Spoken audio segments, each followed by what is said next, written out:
Our panelists, just wanted to come out here and say thank you. A year ago, I came here as a kid from Delaware County, and we said we have this crazy idea. I said I hate mail-in ballots, but I said I hate losing more. And so we came up with a plan where we were going to hire 120 folks. We were going to knock on 500,000 doors, and only about half of you told me I was crazy, so I appreciate that. And we went out, and the results were simple. We had 10 Airbnbs across PA. We focused heavily right here in Scott Perry's congressional district as our top target. We had two other targets, PA8 and PA7 at the congressional level. And then obviously, President Trump, you have Dave McCormick winning by 15,000 votes out of the millions that were cast. But the big promise I made here a year ago is I said, I want to be transparent. I said, we're going to knock the 500,000 doors, but how do we measure success? Okay, it's easy to just say, oh, Trump won, McCormick won, so it must have been impactful. And we said, we're going to measure our success not by just knocking the 500,000 doors, but taking that mail-in share from 20% and getting it to 33. We thought if we got 33% of the mail-in versus Harris, there was no way we could lose. We thought we could probably win with 30%. But let's aim for a number where we can deliver a victory. And so to all of you out there that chase ballots with our full-time chasers, I want to say thank you. Trump got 34.5% of the mail-in vote, and we won Pennsylvania. All right, so why am I moderating a panel on new media as the door-knocking guy? I'm announcing today we are doubling down on the PA chase. We're going to knock another 500,000 this year. Yes, this year. And like glad to have you here. Audience will want to love it. So the Lancaster race, we can do a full deep dive to understand, what happened there. But I do think that the loss in the special election proves to us that it doesn't matter how safe the race is. The Democrats are going to be organized, and they're going to run up the score on mail-in voting. And so we have to chase ballots in every election if these are the current rules. You guys want to fix the rules? Do that. I'll shut up and I'll go back to just door knocking, forget out the vote. But as the rules stand, we have up to 50 days. The Democrats are taking advantage of it. And so we said, look, we're not going to wait until 2028. We're not going to wait until 2026. Josh Shapiro has 105 full-time paid staffers on the ground right now. Right now. They might not have a leader in the Democrat Party nationally. They might not have, some sort of message that's resonating with voters. But this is serious business for them. Politics is a religion. It is their business. So I hate that I got to go out and raise another $3 million. We got to hire all these people. But if we don't do the PA chase again this year, we give up a year. We give up all the gains that we made. So we're going to do 500,000 doors. We're going to hire 120 folks again. And where I need your help is I need to figure out where, who, and what are we knocking for. Because we know we need permanent infrastructure. If we want to make PA the next Ohio, or the next Florida, or the red wall that makes it so Democrats cannot win nationally, we have to continue building that infrastructure. So what we're doing is we're trying to identify 1,000 judge of elections that we can go out and chase ballots for. There's roughly 9,200 precincts in the Commonwealth of Pennsylvania. Who wants to take a guess at how many Republicans filed to run for judge of elections? The person who makes the decision on the ground at the precinct when it comes to voter integrity. How many people do you think filed? 30. Pretty good guess. About 1,300. Now, some of the counties we don't have yet because they are what I call government-run counties. And so we have about 1,300, maybe we get to 1,500. So what that means, the Democrats only have a couple more than us. 40% of the judge of elections in Pennsylvania, nobody runs for it. So the government appoints somebody, a government employee. We know they're usually Republicans, right? So we have this unique situation in PA where we have these judge of elections positions. Like I said, 9,200. If you stop in at the Citizens Alliance table, we'd love to give you instructions. on running a write-in campaign for this primary that'll put your name on the ballot for the general. But we are doubling down on the PHAs in 2026. We've obviously got a major governor's race, and then in 2028, it's the Super Bowl. So we've got to be prepared for that. I want to pause right here and just say thank you again. I'm going to bring up our panelists, who you are definitely here to see, not me, but I want to talk about new media, because what I found was that we were able to go out there and really have a pulse with some of the new media and the personalities I'm going to introduce you to. It was such a great way to connect with the grassroots. It was such a great way to engage new voters and understand what are the topics that they care about. So please help me in welcoming Dr. Steve Turley and Jack Posobeic.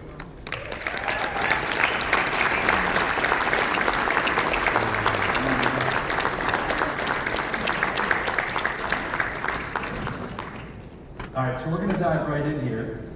I want to give each of these gentlemen 3 minutes to just open, tell a little about their story, and we're going to start with Jack, Mr. PA, by the way, from Norristown, PA. All right, welcome home. It's always good to be back. Hello, Pennsylvania. Hello, Harrisburg, and hello if there's any members of the War Room Posse who happen to be around. There's a couple of posse members here. We're going to work on getting. We'll get 100% of you in the posse by hopefully by if not the end of the speech, then certainly by the end of the night. You know, it's been an amazing ride. You know, I was born and raised in Norristown, Pennsylvania, like Cliff said. I was the Temple University in Philadelphia College Republican chairman, and I believe that the current Temple University College Republican president, he was here earlier. Are you here right now? Is he here? He's around. He's working the tables. So it's amazing to see. Yes, believe it or not, there are actually college Republicans at Temple University. And believe it or not, though, because I just got done an event up in Penn State with Charlie Kirk during the election, we had 3,000 students come out. There is something happening on campus, and it's incredible. Seriously, the kids are all right. The kids are all right. The kids are shifting in our direction. We saw that in the election. We saw that nationwide as well. But that's how I got my start, Temple College Republicans. I was then the Pennsylvania Executive Director of the College Republicans. This was 2006. I went on.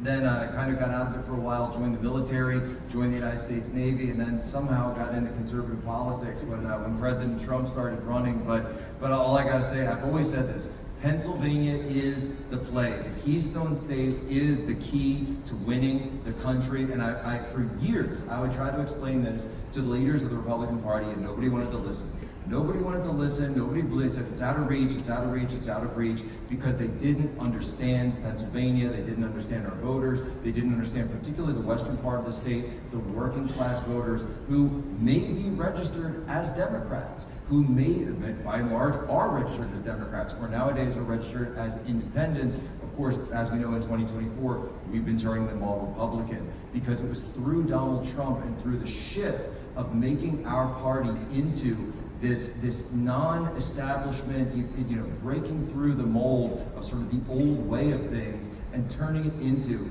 that workers, populist nationalist kind of government and kind of party that we're fighting for. That's what got people on board. So no wonder, like a Mitt Romney wasn't going to win here, a John Kasich wasn't going to win here. This is a new kind of party, and if we continue to embrace that and continue to go forward, I'm here to tell you right now, and I'm here to tell Josh Shapiro, little 5'3" Josh Shapiro, that Pennsylvania is going to be a red state.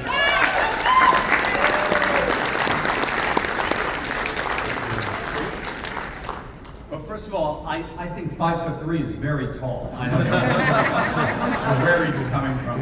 Wait, I used to think Josh Shapiro was short. I used to think he was short until I met President Zelensky a couple weeks ago. You're putting me in bad company here. All right. This is an honor. I am in the greater Philly area. That's whenever I'm traveling abroad. That's what I would say, because they don't know that when I say I'm from Delaware, they have no idea where that is. I just tell them it's 20 minutes from Biden's basement, and then they get an idea. You go out on the porch and it's quiet enough, you can actually hear him snoring. It's really cute.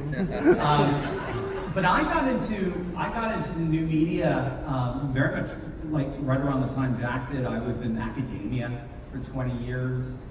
And I remember when I was getting my PhD, it was during the Obama years, I had studied a lot of national populism and nationalist populist movements around the world. But they were primarily European, India, the BJP party with Modi, as many people interpret Putin that way. And it was the Obama years, so I thought, wow, these movements are never going to come here. And I can still remember to this day listening to or reading about the three themes that every populist movement hit: border security, economic security, and cultural security. And I said, oh, wouldn't that be awesome? A few years later go by, and this brash billionaire comes down that escalator and gets in front of the world and gives a 50-minute speech. Guess, if you analyze it, guess what the three themes were? Border security, economic security, and cultural security. And I remember, so this is summer 2015, and I asked my colleague at the school that I was teaching at, who's in charge of marketing, I said, you know, I'm listening to a lot of conservative talk radio guys who didn't quite know how to make sense of Trump. They were still very, you know, pro Ted Cruz or Rand Paul, what have you. They were very ideologically conservative. I guess, you know, I think Marco Rubio was really popular back then. And they didn't know what sense to make of Trump. So it drove me crazy. And so I asked my colleague, you know, I just feel like the only way I can make the voices stop in my head is if I could somehow get out there and get these three themes out and say, this is what Trump is. He's a nationalist, populist, traditionalist. And he said, well, why don't you start a YouTube channel? And I was more or less like, what's that? You know, and he showed me how to do it. He showed me how to load up my first video. And so that's what I did. I started making videos just trying to explain Trump in a way that I thought was missing in a lot of what passed as a conservative radio. I mean, if you remember at the time, Glenn Beck, I hated him. Glenn Beck was viscerally opposed to him. So, so I did that, and then I said, you know what? I got bold. I said, I think he's going to win. And I said, I think this was after June 23rd of that year, 2016. It's after Brexit. And Trump even said, call me Mr. Brexit. And Boris Johnson at the time said, Brexit will make Britain great again. I mean, so I said, look, these are all the themes that's going on here. There is a worldwide revolt against liberal globalism. And liberal globalism hits us at security points that we were guaranteed as a nation state. Solid, secure borders, a thriving economy that helps the middle class, and celebrating our traditions, not denigrating them as racist and bigoted and so on. So I got bold, I talked about that. He won, I got to gloat, and then I asked my 40 followers, do you want me to keep going? And they said, yeah, keep going, this is great, because there were elections later on in Moldova and Bulgaria. There was another one in the Netherlands with Geert Wilders, who eventually won. And so I kept going, and here we are, 1.2 million subscribers on YouTube. So it was a miracle. I got to even quit my job. I'm not in academia anymore, which I do not miss at all, I gotta say. Well, let me make Who's happier about that? You or It's mutual. So two comments.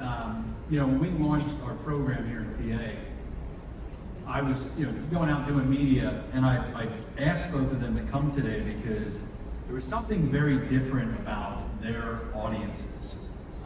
You know, if I did different shows, and this is not a shot at anybody, but you know, you might get a couple people that reach out, they want to knock doors, they want to donate, they want to get involved. There was something different about what both of you have built. When I would go on and you guys would analyze what we were doing with the PHAs, and you would turn to your audience and say, you know, this is the most important thing we can be doing, get involved. I want you guys to talk a little bit about, like, how do you build that audience of people who are not just watching because it's red meat, they're watching because they're learning and they trust what you're telling them. Talk to me about building that audience, and why is that so different from typical, you know, cable and the legacy media? So, you know, I'm sort of a creature of social media, and certainly how the media describes me. That would be nicer than what most of the media describes me as. But it's that idea with social media that's really where I built my foundation, built my house, was on Twitter, now X, and I've been on there for, believe it or not, 13 years now at this point. And through social media, what you can do differently than any other form of media is that you can build that direct connection with the audience. So you can directly respond to comments, it's interactive, you can actually sort of meet people in a sense, you can have that immediate gratification for a listener or for a an interactive participant, a follower, a subscriber, whichever, you pick your poison of social media you're using. And that's something you don't get on television. That's something you don't get on radio. It's something you just don't get really anywhere else. And in fact, there's entire great live streamers on various different platforms, and everyone does it now, where all they do is respond to comments. They don't even have like a show that they're doing. And I think it's wonderful. I think it's incredible because it's connecting people in a way that's direct, it's immediate, and it's giving that authenticity that you're not getting, because that's what people want. People were so sick of the polished corporate legacy media, and we're sick of the lies. And believe me, I grew up reading the Philadelphia Inquirer, so I know a little bit about media lying, okay? I think a prerequisite to work at the Inquirer is, the Filthy Inquirer, is that you don't tell the truth. And so it's with that authenticity on social media that, and now I've grown to over 3 million followers just on X, and I've picked up on Real America's Voice streaming, and actually, and God bless them, but I'm now also carried nationwide on the Salem Radio Network, and so it's been an incredible ride, incredible to see. But it's the only thing that I guess I could say is it's that authenticity that's the key. It's the authenticity. Kudos to that. I guess scholars call it parasocial relationships. That's the technical term there. And really what it is, and I think we all felt it with Rush. If you remember, there was a sense you just felt Rush was your friend when you were listening to him. And I think he was a guy ahead of his time in that sense. And it was never polished. It was just literally like a two-man studio. And he talked to you like he understood you.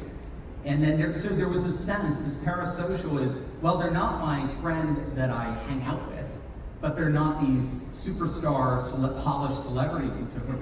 They're in between. So I bet I would speak for Jack, when we meet our audience and our fans, it feels like I've known you for a long time. It's just, there's just a connection there. And you're right, they don't want these polished productions. They basically see us, I think in many ways, as like Skype. Skype call coming in, but it's only kind of one way, or they get to comment and all that kind of stuff. So I think what we're tapping into is a whole different form of relationship. And what we're finding is the left can't really do it. I think it's largely because the left is so elite. It's so aristocracy oriented, whereas the populist movement is of the people. We're all on the same side. You've got Elon and Trump. One time you might have thought they'd be at opposite sides. As a matter of fact, at one time they were. But that's only if you're looking at it horizontally, left versus right. But if you're looking at vertically, people versus permanent political class, right? Ordinary Americans versus oligarchs, as it were. All of a sudden, a lot of people would not have been on the same side are. And so I think that's what makes our movement so amazing, is that it brings people from all different walks of life. We're all united in the love of faith, family, and freedom. One thing that was fascinating to me during the cycle was I think this was the first presidential election where it wasn't just based on people getting their media, from the same three networks, right? The message from the same three networks. And even Trump, Barron Trump, was the one that got him to do, some of the podcasts, right? And I think I realized it when my dad was sending me Instagram reels of Harris. Or something, we've all seen these, right? Just not being able to put a sentence together. And I'm thinking to myself, man, this might be a bigger moment, because everybody is. You're taking in information. I'm not talking about the people in this room, right? We're all tuned into politics.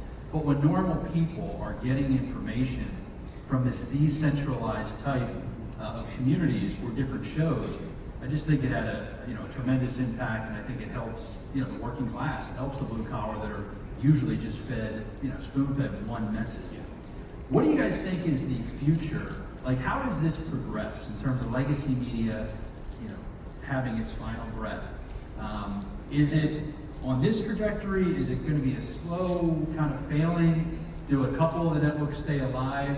What does that look like? Does AI play into any of that? Like, give me kind of your thoughts on predictions. So, you know, I think we're going to see the trend of decentralization continue. I mean, think about it, right? It's the television model is going the way of the dinosaur, the only being on there, and think of it, right? Part of the issue with that was because there was such a high cost to be on television, to be able to be a broadcaster, to actually be able to put that all together. That doesn't exist with social media. I can pop up on Twitter and all I need is an internet connection, and then I go up. And people ask me all the time, they say, do you use special apps and third-party stuff, or what do you do? I say, no, it's literally just me going on my phone or my account, typing out a tweet, and that's it. That's all that I do. And you know, the issue though, I guess I would say going forward, is because there are so many different things that are out there, what it's created is a loss of shared self and a loss of shared new traditions. And so you have people that are totally split into different bubbles and different camps, and it's almost like pick your own adventure for which type of news you want to follow. And then the only question, of course, is which one comports more with reality. And so people realized television wasn't comporting with reality. Print media was not comporting with reality. And I've seen some of them try to fix this. They can't. They constitutionally are not able to do it because they're never going to be able to be a guy who can go up on Twitter and get a video of, you know, Hillary Clinton falling out at the 9/11 rally or at the 9/11 memorial, and they have to chuck her in the side of a van like a piece of beef. And it's, no, but think about it. Think about it though. That video, beef. it is. I know. That video, right? What's so seminal about that video is this was the 9/11 memorial, okay?